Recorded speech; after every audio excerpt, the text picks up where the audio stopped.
Эфир Абхазского телевидения продолжается. Вы смотрите информационный выпуск Амшекшара. Здравствуйте. Сегодня в выпуске.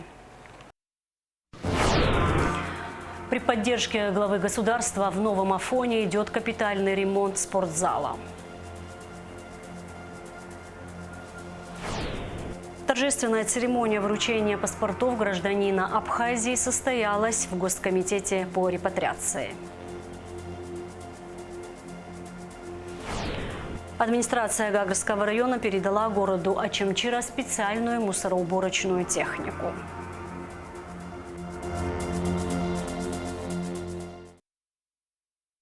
Исполнилось 16 лет со дня установления дипломатических отношений между Республикой Абхазия и Российской Федерацией. Этот день имеет важное историческое значение для обеих стран. Он ознаменовал желание двух народов развивать и укреплять полноформатное сотрудничество. Заложил основу стратегического союзничества между Республикой Абхазия и Российской Федерацией, заявляет МИД Абхазии. Сегодня у нас есть все основания с оптимизмом смотреть в будущее абхазо-российского сотрудничества. Убеждены, что дальнейшее всестороннее развитие наших связей отвечает интересам народов двух стран. Задачам обеспечения региональной безопасности и стабильности отмечается в заявлении внешнеполитического ведомства.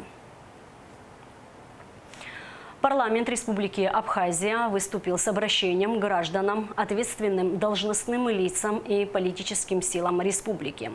За прошедшую неделю в связи с обсуждаемым в стране документом, так называемым протоколом, в центре полемики оказалась и деятельность Народного собрания парламента Республики Абхазия. Даются вольные оценки работе народных избранников. Не будем вдаваться в детали или вступать в жесткую дискуссию.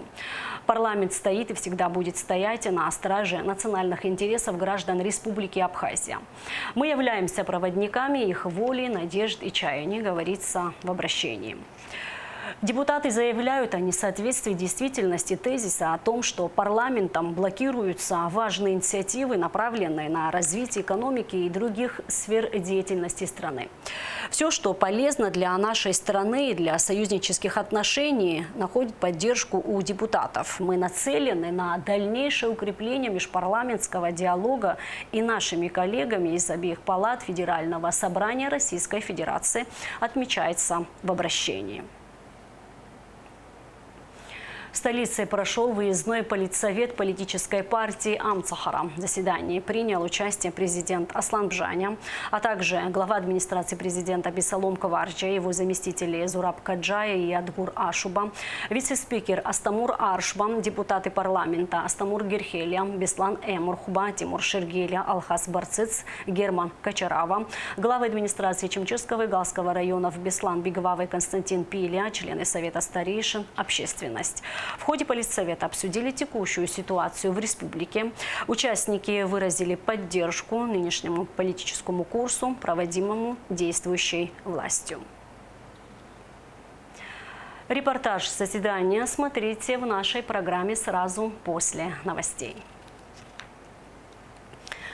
Торжественная церемония вручения паспортов состоялась в Госкомитете по репатриации. Паспорта гражданина Абхазии получили 16 молодых соотечественников из Турции. Репортаж Заура Каварчия. Чести получить паспорт гражданина Абхазии были удостоены 16 наших соотечественников из Турецкой Республики, участвовавших в международном турнире по национальной игре Амцакачара. Церемония вручения паспортов проходила в стенах Государственного комитета по репатриации. Как известно, в мероприятии абхазские традиционные игры были подготовлены Государственным комитетом по репатриации совместно с Всемирно-Абхазо-Абазинским конгрессом, где участвовали 11 команд. Также приехала команда из Турецкой Республики, из нашей диаспоры, которые участвовали в данном турнире. Для нас важно все, что со временем эти молодые ребята вернутся на свою историческую родину. Также теперь нет необходимости получать визы дорогостоящие на турецкий паспорт. Теперь они паспортизованы, обладают гражданством и свободно могут безвизово пересекать границу. Возвращение наших братьев на родину – это не только восстановление исторической справедливости, но и большой вклад в улучшение демографического фона республики, сказала Стамур Багателя. Сами ребята очень довольны своей поездкой в Абхазию и отметили, что с удовольствием вернутся сюда вновь. Второй раз приезжаю в Абхазию, природа очень нравится, люди очень гостеприимные. Хочу еще раз отметить, что природа Абхазии и люди очень понравились. Здесь все к нам относятся очень хорошо. Конечно же, мне хочется и приезжать еще раз в Абхазию и переехать сюда. Я надеюсь, будет такая возможность, чтобы я смог полностью переехать. Я очень счастлив получить абхазский паспорт, потому что до этого я себя чувствовал, как будто у меня есть какой-то недостаток, связанный с Абхазией, потому что я уже несколько раз приезжал в Абхазию, и вот когда уже получил паспорт гражданина Республики Абхазии, то я уже понимаю, что у меня уже все есть, и я очень счастлив. Хочу отметить, что и заверить в том, что не только я и все ребята, которые со мной приехали, и те, которые проживают в диаспоре, будут делать все возможное, как сыны Абхазии, все возможное, чтобы мы могли помочь своей родине. Каждый раз, когда я приезжаю в Абхазию, перед отъездом, когда остается 2-3 дня, я начинаю уже задумываться о том, когда же я в следующий раз еще раз приеду в Абхазию. И сейчас то же самое, я уже начинаю думать, строить планы, и я надеюсь, что в ближайшем будущем приеду в Абхазию. Насчет переезда тоже задумываюсь, и опять же хочу сказать, что не только я и все другие ребята тоже, мы будем делать все возможное, чтобы мы смогли переехать на свою родину. В завершении торжественной церемонии ребятам были вручены памятные подарки. Каждый получил частичку родной культуры – абхазский традиционный головной убор ахтырпа. Заур Кварча, Аля Самичба, абхазское телевидение. Вторые сутки в селе Ажара ведутся поиски гражданина России. Пропавший гражданин Российской Федерации 1979 года рождения работал в местном лесном хозяйстве. Сотрудники МЧС исследовали горный массив Кадорского ущелья и русло реки Мрамба. На данный момент поиски не дали результатов. При поддержке главы государства Аслана Бжаня в Новом Афоне ремонтируют второй этаж спортзала. В планах завершить все работы уже этой осенью. Репортаж Гого Севардания. Новоафонский кинотеатр, построенный в 1965 году, до Отечественной войны народа Абхазии принимал десятки зрителей, но и в послевоенное время он не пустовал. Здесь силами горожан были организованы различные спортивные секции для детей и взрослых. В прошлом году афонцы совместно с городской администрацией отремонтировали первый этаж здания. Благодарю всех тех неравнодушных и всех тех инициаторов, кто занимался непосредственно данным вопросом, кто сбор организовал, кто собрал деньги. Всем большое спасибо. Благодаря вас начата была здесь работа. И своими силами, так совместными, так сказать, мы завершили работу первого этажа. Закончена там работа, установлены тренажеры, открыт кружок бокса. Сегодня по поручению главы государства Аслана Бжаня идет ремонт второго этажа. Теперь заниматься спортом и тренироваться смогут еще больше горожан. Инициатива восстановления второго этажа исходила от активной молодежи Нового Афона при поддержке депутата парламента Ахры Пачулия. Обратились к руководству страны, на что было одобрение, была помощь оказана, было содействие, и начались ремонтные работы, как вы видите, второго этажа здания. Аслан Георгиевич Бжаня, президент, спасибо огромное за то, что вы дали поддержку, и сегодня мы продолжаем строительство комплекса и вышли уже к ремонту второго этажа. Ну, на втором этаже, я думаю, как одно из, то, что мы планируем там проводить, это наверняка мы будем открывать здесь еще кружок борьбы. Да, ну, это дело нужное, это все делается во благо молодежи, для развития молодежи. Это очень хорошее дело, я думаю, что я уверен, что такие дела только дают положительный эффект. Еще раз всем большое спасибо. Ремонтные работы проводятся за счет средств республиканского бюджета. Сумма финансирования 7,5 миллионов рублей. На втором этаже планируется боксерский зал, ринг и все необходимые условия для занятий спортом. Для того, чтобы объект функционировал как ему полагается, необходимо было провести полную реконструкцию второго этажа. Была снята старая кровля, заменена на новую. Процесс сейчас еще проходит. Для того, чтобы увеличить сам объем помещения, необходимо было поднять уровень стен за счет легких конструкций, так как само здание находится в не очень качественном состоянии. Чтобы дабы его не нагружать, было решено такое применение материалов. Объект нуждается в дальнейших вложениях для ремонта фасадной части и облагораживанию близлежащей территории. Завершение всех строительных работ сделает объект полноценной базой для занятий спортом. Гугут Савардания, Фатима Гергия, Сергей Каджая, Абхазское телевидение. В преддверии 31-й годовщины победы в Отечественной войне народа Абхазии сообщество водителей трансфера совместно с водителями компаниями такси, туристическими фирмами и экскурсоводами проводит благотворительную акцию. В рамках мероприятия для семей погибших во время войны при исполнении служебного долга в приграничной территории Галского района и Кадурского ущелья вручаются денежные средства. Всего в акции приняли участие 434 человека. Собрано 1 миллион 343 тысячи рублей. На сегодняшний день денежные средства уже выданы 80 семьям. Благотворительная акция проходит с 1 июня 2024 года. По информации на 7 сентября в акции приняло 434 участника. Собрано 1 миллион 343 тысячи рублей. Выдано на сегодняшний день 80 семьям. Сбор средств осуществляется на карту. Собранные денежные средства распределяются по спискам, которые представили следующие организации. Первое. Министерство социальной защиты Республики Абхазия. Второе. Фонд ветеранов и инвалидов Отечественной войны 92-93 годов. Третье. Материя Абхазии за социальную справедливость. Четвертое. Союз ветеранов силовых ведомств Республики Абхазия. Пятое. Дети ветеранов Отечественной войны народа Республики Абхазия 92-93 годов. Приглашаем всех желающих неравнодушных присоединиться к акции. Акция продолжается до 20 сентября. Незаконно ввезенное в Абхазию наркотическое средство изъято у жителя села Лахно. Далее оперативная съемка МВД.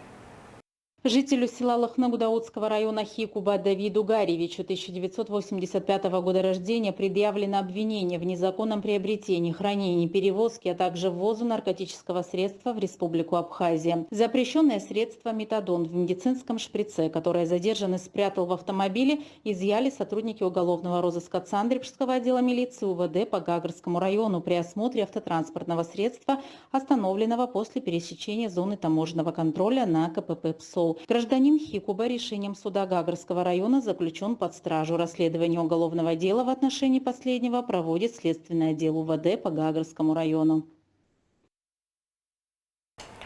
11 пьяных водителей выявлено в ходе очередного специального рейда сотрудниками ГАИ. 7 из них россияне и еще 1 человек гражданин Украины. Подробности в материале пресс-службы МВД.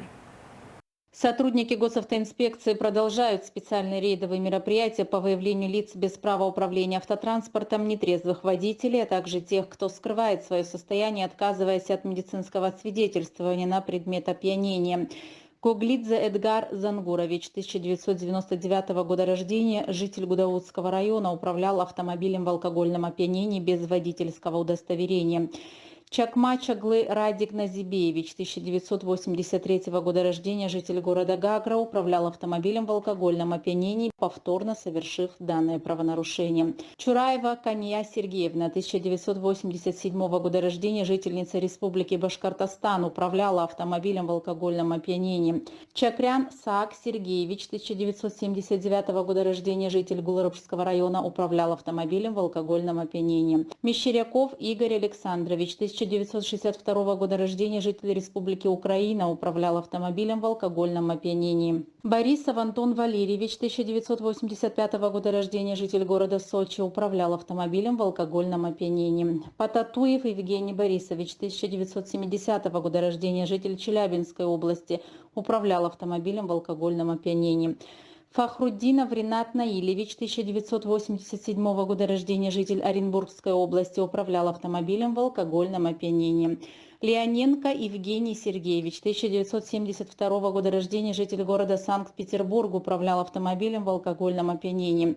Гармашов Олег Михайлович, 1983 года рождения, житель Краснодарского края, управлял автомобилем в алкогольном опьянении. Никитин Станислав Николаевич, 1970 года рождения, житель Ставропольского края, управлял автомобилем в алкогольном опьянении. Рейдовые мероприятия, направленные на выявление злостных нарушителей, проводятся каждый день по всем районам республики. Администрация Гагрского района передала в подарок городу Очимчира специальную мусороуборочную технику. Многофункциональный электромобиль оснащен вращающимися щетками и мощным пылесосом, сообщает Очимчира Информ. На нем также установлены моечные насосы и пушка для опрыскивания растений. Торжественная передача ключей от спецтехники состоялась в городе Гагра. Подробности в материале наших коллег из Гагра ТВ.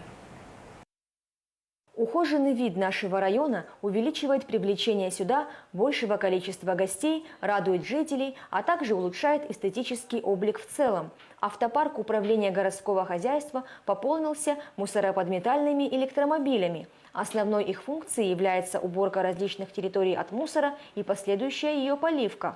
Также в спецтехнике встроен насос высокого давления и система опрыскивания растений.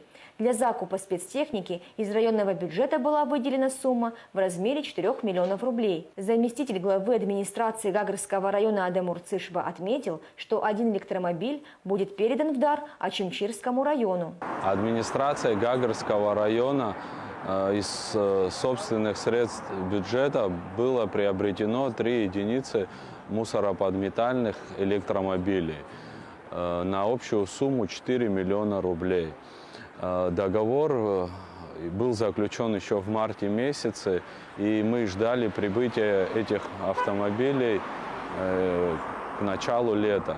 Но, к сожалению, осложнившаяся логистическая система не позволила нам это сделать, и вот машины эти пришли только сейчас.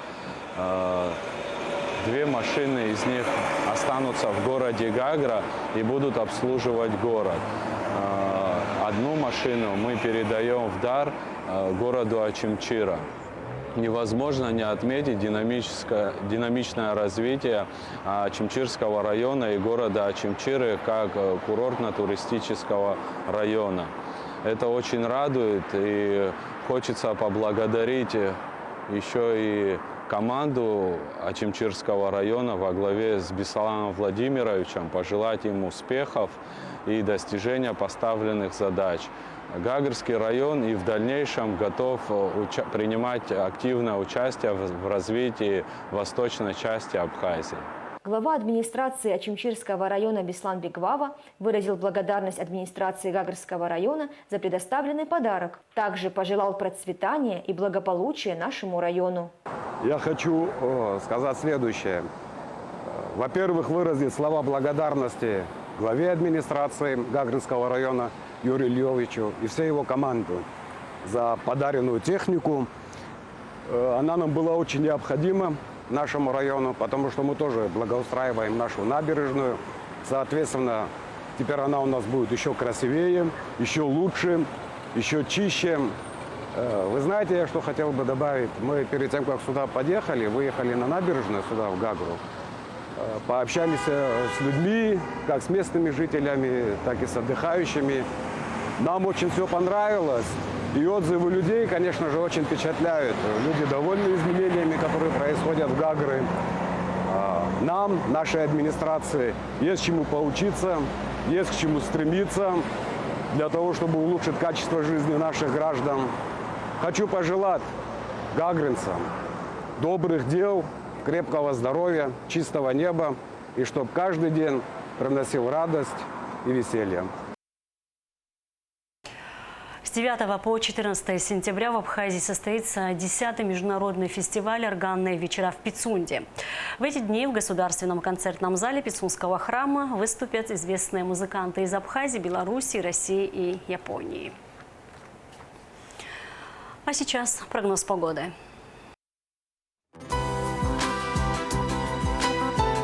По сообщению синоптиков, во вторник, 10 сентября, ожидается облачная с прояснениями погода. Ночью и утром местами возможны осадки. Днем преимущественно без осадков. Жаркая погода. Температура воздуха ночью плюс 18-23, днем плюс 27-32. Температура морской воды плюс 27 градусов. На этом наш выпуск завершен. Всего вам доброго и до встречи в эфире.